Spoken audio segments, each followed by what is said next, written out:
یہ مثال خود نبی اکرم صلی اللہ علیہ وسلم نے دی ہے۔ ایک بڑی طویل اور بڑی پیاری حدیث ہے۔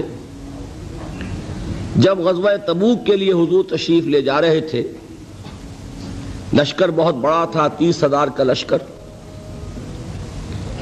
اس وقت ایک موقع ایسا آیا کہ چونکہ رات کو سفر کیا کرتے تھے، عرب میں آپ کو معلوم ہے دن میں شدید گرمی، لہذا جب طویل سفر ہوتا تھا تو زیادہ سے زیادہ کوشش ہوتی تھی کہ رات کے وقت جتنا بھی فاصلہ طے ہو جائے، پھر فجر کی نماز ادا کر کے بھی جب تک دھوپ کی تمازت نہ ہو، جتنا بھی آگے سفر طے کر لیا جائے، جب دھوپ ہو جاتی تھی تو پھر قیام۔ ایک مرتبہ ایسا ہوا کہ ساری رات چلتے رہے، پھر فجر کی نماز ادا کی، پھر لشکر کا کوچ ہو گیا، تو اب ظاہر بات ہے وہ وقت ایسا ہوتا ہے کہ شدید نیند کا غلبہ ہوتا ہے، تو تمام صحابہ پر نیند کا غلبہ ہو گیا۔ نتیجہ کیا نکلا کہ اب اونٹنیاں جو ہے یا اونٹ جن پر وہ سوار تھے، انہیں گویا کہ آزادی نصیب ہو گئی۔ کسی کا منہ ادھر کو اٹھ گیا ادھر چل پڑی، کسی کا ادھر اٹھ گیا ادھر چل پڑی، کسی کو کیکر کا درخت نظر آ گیا، اس میں کھڑے ہو کر ناشتہ فرمانا شروع کر دیا، اس لیے کہ جو اوپر سوار ہے وہ اونگ رہا، اور لشکر پورا منتشر ہو گیا۔ حضرت معاذ ابن جبل رضی اللہ تعالی عنہ یہ راوی ہیں اس واقعے کے اور اس حدیث کے، انصاری صحابی ہیں، اور ان کے شان میں حضور نے یہ الفاظ استعمال فرمائے ہیں کہ اعلمہم بالحلال والحرام معاذ ابن جبل، میرے صحابہ میں حلال اور حرام کے احکام سے سب سے بڑھ کر واقف معاذ ابن جبل ہیں۔ یعنی فقہی معلومات ان کی بہت تھی۔ اللہ نے جیسا میں نے کل عرض کیا تھا، ہر چیز کا اپنا ایک تقاضا ہوتا ہے۔ کسی کا فلسفیانہ ذہن ہوتا ہے، اسے قانون سے دلچسپی نہیں ہوتی، کسی کا قانونی ذہن ہوتا ہے، اسے فلسفے سے دلچسپی نہیں ہوتی۔ تو حضرت معاذ ابن جبل رضی اللہ تعالیٰ عنہ کو قانون اور احکام سے بڑی دلچسپی تھی، تو حضور نے فرمایا اعلمہم بالحلال والحرام معاذ ابن جبل۔ انہی کو عامل بنا کر حضور نے یمن بھیجا تھا۔ تو جو گفتگو اس وقت ہوئی تھی وہ بہت اہم ہے فقہی اعتبار سے، کہ اجتہاد کے لیے وہی دلیل ہمارے ہاں، وہی حدیث جو ہے بطور دلیل بیان ہوتی ہے۔ حضور نے فرمایا معاذ تمہیں میں یمن بھیج رہا ہوں، کوئی معاملہ پیش آئے گا تو کیا کرو گے؟ عرض کیا کہ حضور اللہ کی کتاب کی طرف رجوع کروں گا، جو حکم ملے گا اس کے مطابق فیصلہ کروں گا۔ آپ نے دریافت فرمایا اگر اللہ کی کتاب میں کوئی واضح حکم نہ ملے تو کیا کرو گے؟ تو عرض کیا کہ حضور پھر میں آپ کے فرامین، آپ کے فرمودات جو بھی میرے علم میں ہیں ان کی طرف رجوع کروں گا، اس کے مطابق فیصلہ کروں گا۔ پھر تیسری مرتبہ سوال کیا اگر میری بھی کوئی بات تمہارے علم میں نہ ہو پھر کیا کرو گے؟ تو عرض کیا ثم اجتہد، پھر میں اجتہاد کروں گا۔ تو حضور نے شاباش دی کہ یہی طریقہ ہے، یہیں سے وہ لفظ اجتہاد چلا ہے، اور اجتہاد کے لیے جو دلیل ہے نقلی منقول حضور سے وہ یہی حدیث ہے۔ بہرحال یہ تعارف ہو گیا حضرت معاذ بن جبل کا۔ وہ راوی ہیں، وہ فرماتے ہیں کہ بقیہ تو سب لوگ جو ہے اونگ رہے تھے اور لشکر منتشر ہو گیا تھا، لیکن میں خاص طور پر حضور کے ساتھ ساتھ لگا رہا۔ حضور کی اونٹنی چل رہی ہے، میں نے بھی اپنی سواری کو ساتھ لگائے رکھا۔ اس کی وجہ تھی کہ تخلیہ میں ایک بات پوچھنا چاہتے تھے حضور سے، تو اس کے متلاشی تھے، لہذا اب آدمی جب اس کو ذہن پہ کوئی ایک ارادہ ہو تو اونگ نہیں آئے گی نا، لہذا وہ جاگ رہے ہیں، پوری طرح ہوشیار ہیں۔ حضور کی اونٹنی چلی جا رہی ہے، اور آپ جب اونٹ پر سوار ہوتے تھے تو ایک کجاوا سا ہوتا تھا، پردے ہوتے تھے اس پر، تو حضور اپنے ان پردوں میں ہیں۔ اچانک حضور کی اونٹنی نے ٹھوکر کھائی، اس سے وہ بدکی، ساتھ ہی چونکہ اونٹنی بالکل برابر چل رہی تھی حضرت معاذ کی، وہ بھی بدک گئی۔ اب یہ جو ایک گڑبڑ ہوئی تو حضور نے اپنے اس ہودج کا پردہ اٹھایا اور چاروں طرف دیکھا تو نظر آیا کہ پورا لشکر منتشر ہو چکا ہے، فارمیشن نہیں ہے، اور صرف معاذ ہے قریب۔ تو آپ نے پکارا یا معاذ۔ اب انہیں اور کیا چاہیے تھا؟ اسی وقت کے لیے تو یہ سارا انہوں نے اہتمام کیا تھا۔ انہوں نے عرض کیا لبیک یا رسول اللہ، میں حاضر ہوں اللہ کے رسول۔ حضور نے پھر آواز دی ادنو دونک اور قریب آ جاؤ، قریب ہوئے، ادنو دونک اور قریب آ جاؤ، یہاں تک کہ الفاظ یہ ہیں کہ دونوں اونٹنیاں ایک دوسرے سے مس کرنے لگیں، بالکل برابر برابر۔ حضور نے فرمایا معاذ سے رضی اللہ تعالی عنہ کہ میں نہیں سمجھتا تھا کہ لشکر اس طرح منتشر ہو گیا ہوگا اور لوگ مجھ سے اتنے فاصلے پر ہوں گے۔ اب اس کی جو اصل اہمیت ہے اس کو سمجھ لیجئے کہ اس طرح حضور کا تنہا چھوڑ دیا جانا یہ تو بہت خطرناک ہے۔ عام حالات میں بھی کوئی کمانڈر ہو، سپہ سالار ہو، وہ اس طرح اکیلا رہ جائے تو دشمن کو موقع ملے۔ تو حضور نے اس انداز میں فرمایا ما کنت احسب الناس کا مکانہم من بعد، میں نہیں سمجھتا تھا کہ اتنے فاصلے پر ہوں گے لوگ۔ تو میں عرض کیا کرتا ہوں یہ موقع ہوتا ہے اگر ہم جیسا کوئی ہوتا تو وہ اپنی خاص خدمت کا ذکر کرتا، دیکھیے حضور، اور دوسرے لوگوں کی تنقیص کرتا، لوگوں کو خیال ہی نہیں ہے، توجہ ہی نہیں کرتے، اور میں تو بالکل آپ کے ساتھ لگا ہوا ہوں۔ اس کے برعکس طرز عمل تھا حضرت معاذ کا۔ انہوں نے عرض کیا حضور لوگ رات بھر جاگتے رہے ہیں، اب نیند کا اثر ہو گیا ہے، تو فی اثر الدلجہ، اس کی وجہ سے لوگ اونگ گئے ہیں، تو اونٹنیاں جو ہے اب آزاد ہو گئی ہیں۔ اب اس کا جواب سنیے، حضور نے بھی کوئی تکلف فرما کر اپنے آپ کو سپر ہیومن کی حیثیت سے پیش کرنے کی کوشش کبھی نہیں کی۔ آپ نے فرمایا وَأَنَا كُنْتُ نَاعِسًا، ہاں میں تو خود بھی اونگ رہا تھا صلی اللہ علیہ وسلم۔ یعنی یہ معاملہ جو ہے انہوں نے معذرت پیش کی سب کی طرف سے، حضور نے وہ معذرت بھی قبول کی اور اتنی بڑی بات فرما دی انا كنت ناعسا، ہاں بات بالکل ٹھیک ہے، میں خود بھی اونگ رہا تھا۔ اب انہیں جو موقع ملا اور انہیں یہ اندازہ ہو گیا حضور مجھ سے اس وقت بہت خوش ہیں کہ میں جاگ کر چوکس ہو کر پوری طرح ساتھ ساتھ چلا آ رہا ہوں، تو اب حضرت معاذ عرض کرتے اذن لی، حضور مجھے اجازت دیجئے ان اسألک عن شیء، کہ میں آپ سے ایک سوال کروں، قد امرضتنی واسقمتنی واحزنتنی،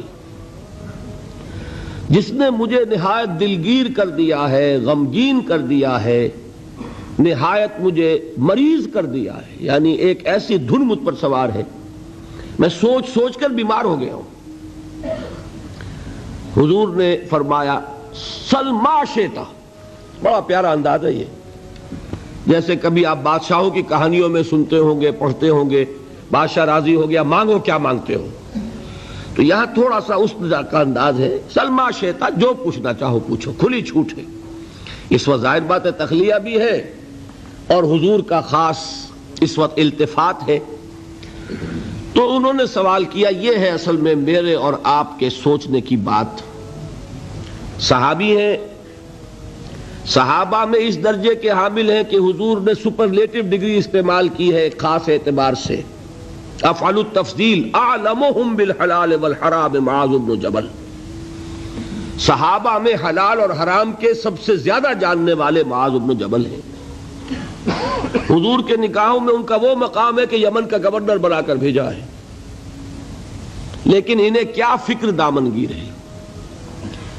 عرض کرتے ہیں حضور مجھے وہ بات بتا دیجئے، حدثنی بشیء یدخلنی الجنہ ویباعدنی عن النار، حضور مجھے وہ ایک بات بتا دیجئے جو مجھے جنت میں داخل کرا دے، جہنم سے چھٹکارا دلا دے۔ یہ ہے وہ راہ نجات موضوع جس پر یہ ساری گفتگو ہو رہی ہے، اس کی اہمیت کیا ہے۔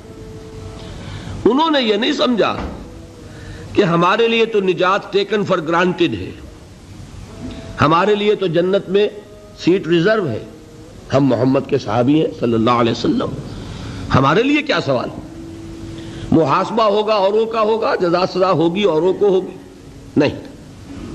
ان صحابی کو یہ فکر دامنگیر ہے، اور کیا الفاظ کہے، قد امرضتنی واسقمتنی واحزنتنی، مجھے تو اس فکر نے بیمار کر دیا ہے، مجھے سخت غمگین بنا دیا ہے۔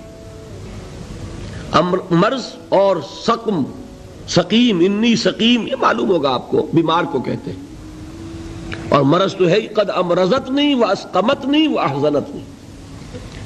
اب اس کا جواب حضور نے جو دیا وہ اس وقت اس کے پورے الفاظ مجھے یاد نہیں، لیکن وہ وہی ہے جو سورۃ العصر میں آ رہا ہے ہمارے سامنے۔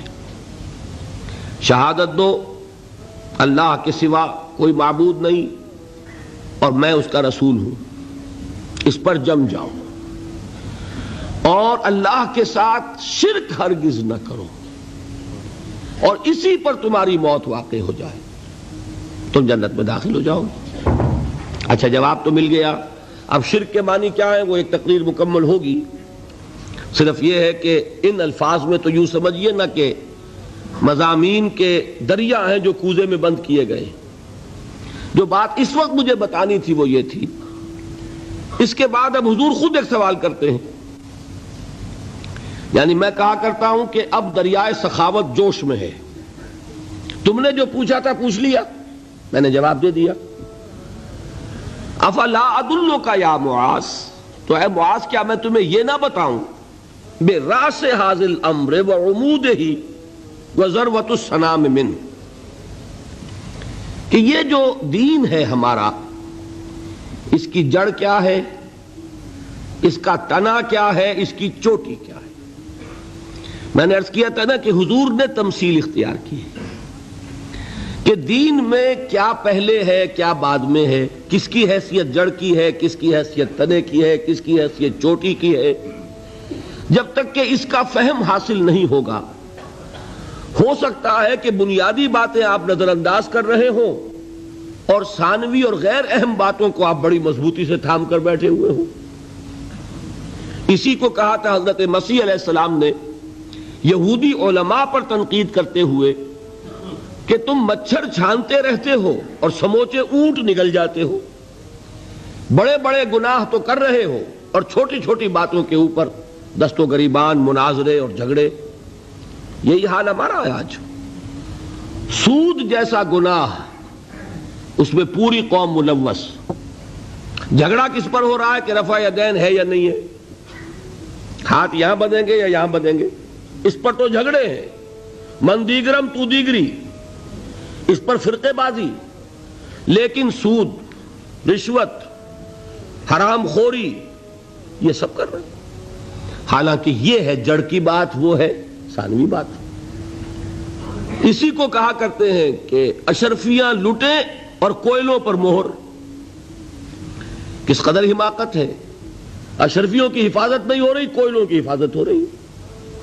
یہ کیوں ہوتا ہے؟ سینس آف پروپورشن نہیں رہتا، کس چیز کی کیا اہمیت ہے، نسبت و تناسب درست ہے، دین میں جڑ کیا ہے، تنا کیا ہے۔ اب یہ تشریح حضور نے فرمائی اور اس کے لیے تمثیل اختیار فرمائی، وہ کس سے کی ہے؟ وہ درخت کی ہے۔ درخت کی ایک جڑ ہے، درخت اس پر کھڑا ہے، غذا وہاں سے مل رہی ہے، جڑ سوکھ جائے گی، درخت سوکھ جائے گا۔ پھر تنا ہے، پھر اس کے اوپر چوٹی ہے۔ درخت جو آپ لگاتے ہیں، فرض کیجئے آم کا درخت لگایا تو کیا جڑ کے لیے لگایا یا تنے کے لیے لگایا؟ آپ نے تو درخت لگایا ہے آم کے لیے، آم لگتا ہے چوٹی پر جا کر، لیکن جڑ کے بغیر تنا نہیں، تنے کے بغیر چوٹی نہیں، چوٹی نہ ہو تو آم نہیں۔ اس تمثیل کو ذہن میں رکھیے کہ آپ نے فرمایا افلا ادلک یا معاذ، اے معاذ تم نے جو سوال کیا وہ تو میں نے جواب دے دیا، مزید کیا میں تمہیں یہ نہ بتاؤں کہ براس ھذا الامر، اس کی جڑ کیا ہے، وعمودہ، اس کا تنا کیا ہے، اور ذروۃ السنام منہ، اس کی چوٹی کیا ہے۔ حضرت معاذ کو کیا کہنا تھا اس کے جواب میں؟ بے ابی انت و امی یا رسول اللہ فقلنی، حضور مجھ پر، آپ پر میرے ماں باپ قربان ہو، ضرور فرمائیے، اور کیا چاہیے۔ اب آپ نے فرمایا راس ھذا الامر شہادت ان لا الہ الا اللہ محمد رسول اللہ، کلمہ شہادت اس کی جڑ ہے۔ وعمودہ، اور اس کا تنا کیا ہے؟ اقام الصلاۃ و ایتاء الزکاۃ، نماز کا قائم کرنا، زکوٰۃ کا ادا کرنا۔ اور اس کی چوٹی کیا ہے؟ وذروۃ السنام منہ الجہاد فی سبیل اللہ۔ پڑھ پڑھ عالم فاضل ہویا،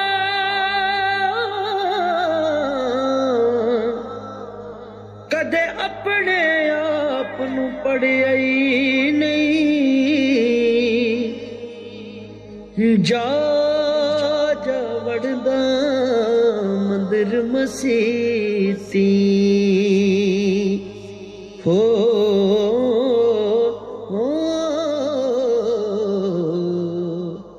کدے من اپنے وچ وڑے